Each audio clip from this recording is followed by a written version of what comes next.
El segundo himno cristológico de San Pablo lo leemos en la carta a los Colosenses, capítulo 1, versículos 15 al 20. Él es imagen de Dios invisible, primogénito de toda creación, porque en Él fueron creadas todas las cosas en los cielos y en la tierra, las visibles y las invisibles. Tronos, dominaciones, principados, potestades, todo fue creado por Él y para Él. Él existe con anterioridad a todo, y todo tiene en Él su consistencia. Él es también la cabeza del cuerpo de la iglesia. Él es el principio, el primogénito de entre los muertos, para que sea Él el primero en todo.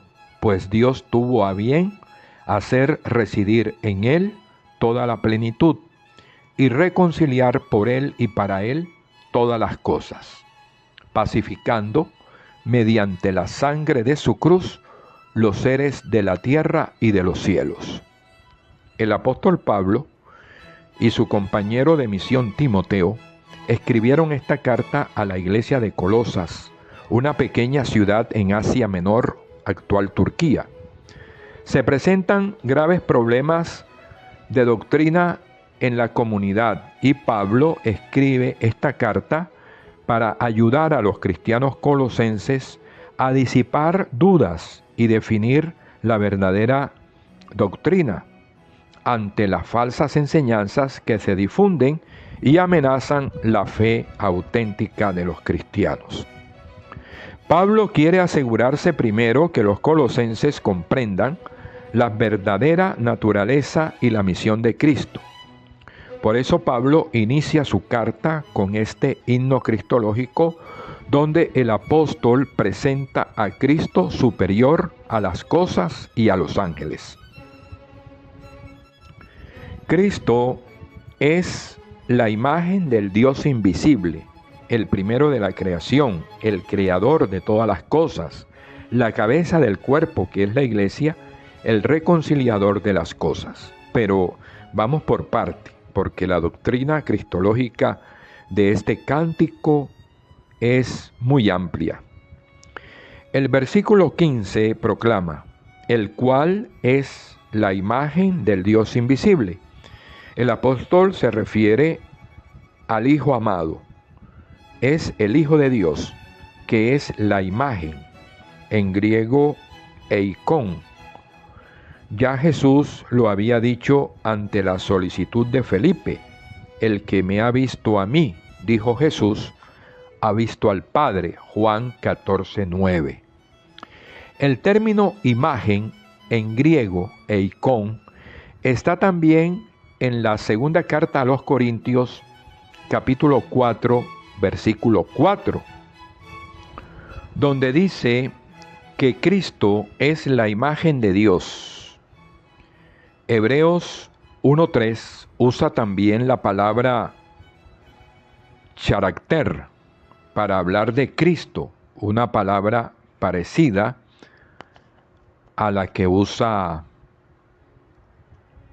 este himno para hablarnos de imagen.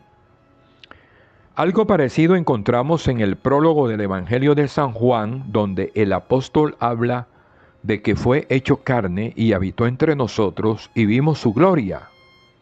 El ver su gloria en Jesús es ver al Padre. Juan 1:14.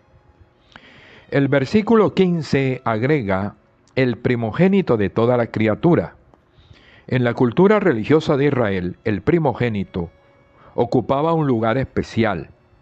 Son muchos los textos de la Biblia que afirman los privilegios que tenían los primogénitos en la vida judía. La carta de Pablo, y específicamente el himno cristológico, no habla de primogenitura de Cristo en orden a otros hijos, sino un orden a la supremacía, es decir, Cristo es el primero entre toda la creación, Jesús es el primado, Rey de reyes y Señor de señores. Así lo proclama el Salmo 89. El versículo 16 aclara esta expresión al decir, porque en Él fueron creadas todas las cosas que están en los cielos, en la tierra, visibles e invisibles. Algo parecido vemos en el Evangelio de Juan, capítulo 1, versículos 1 al 3. Los cristianos colosenses tenían la tentación de adorar a los ángeles. Por eso Pablo declara la supremacía de Cristo al participar en toda la creación, visibles e invisibles. Si Cristo participó en toda la creación, entonces es superior a toda ella, incluyendo a los ángeles. Por tanto, la alabanza es únicamente a Cristo. El versículo 17 proclama la preexistencia de Cristo. Cristo existe antes que todas las cosas y todas tienen en Él su consistencia. De nuevo, Pablo acude al prólogo del Evangelio de Juan para afirmar que Cristo existió antes del orden creado y por tanto Cristo es superior a todo. En el principio era el Verbo y el Verbo era con Dios y el Verbo era Dios. Juan capítulo 1 versículo 1. En el versículo 18 de este cántico cristológico de Pablo, el autor afirma que Cristo es cabeza del cuerpo, que es la iglesia. Igualmente lo dice en la primera carta a los Corintios, en el capítulo 12, versículos 12 al 26. Allí Pablo nos habla de que Cristo es cabeza de la iglesia y usa la metáfora del cuerpo humano para enseñar que cada miembro del cuerpo, pies, manos, oídos, etc., tienen una función particular para el bien de todo el cuerpo. De la misma manera, todos nosotros somos miembros de la iglesia cuya cabeza es Cristo. La cabeza está a cargo de todo el cuerpo, así como Cristo dirige su iglesia. El versículo 18 proclama a Cristo como el principio de todo y el primogénito de los muertos. Cristo es principio de todo porque fue antes de todas las cosas, preexistencia, y porque por Él fueron creadas todas las cosas. También es el primogénito porque su encarnación, su muerte y su resurrección lo hacen primero, y con su pasión, su muerte y su resurrección comenzaron un nuevo capítulo en la historia de salvación. Cristo es entonces también el primogénito de los muertos porque Él es la primera resurrección de otras muchas. Podemos leer en 1 Corintios 15:23 y en el libro del Apocalipsis, capítulo 1, versículo 5. El versículo 18 termina afirmando que Cristo tiene la primacía sobre todas las cosas, es decir, Cristo es el primado, el primero en todo.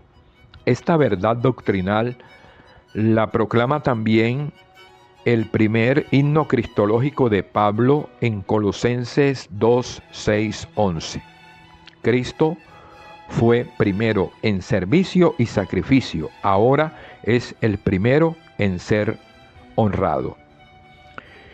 El versículo 19 dice: por cuanto agradó al Padre, Dios tuvo a bien hacer habitar en Él toda la plenitud. Este término pleroma tiene que ver con toda la plenitud o abundancia. En el capítulo 2 de esta carta, Pablo afirma: porque en Cristo hecho hombre habita toda la plenitud de la divinidad. Versículo 20 presenta a Cristo reconciliador de todas las cosas, tanto las de la tierra como las del cielo. Cristo vino a reconciliar al hombre con Dios y a los hombres entre sí, El pecado había roto la relación del hombre con Dios. Cristo es el nuevo Adán que viene a unir esas relaciones interrumpidas. Con Jesús, Dios Padre abre nuevamente el cielo para derramar bendiciones al universo. La reconciliación bíblica implica perdón, gracia, justificación y redención. Necesitamos ser perdonados y debemos aprender a perdonar para que haya gracia, es decir, el favor de Dios hacia nosotros y haya un veredicto, una justificación de que somos inocentes. Termina el cántico afirmando que Cristo nos ha traído paz por medio de su sangre derramada en la cruz. Paz. Eirene en griego aparece casi 100 veces en el Nuevo Testamento. Tiene sus raíces en la palabra shalom.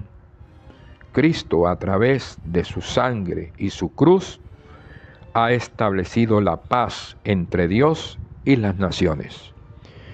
En conclusión, el himno de Pablo nos presenta a Cristo como mediador de la creación y como mediador de la nueva creación, es decir, de la redención. También Cristo es creador y redentor.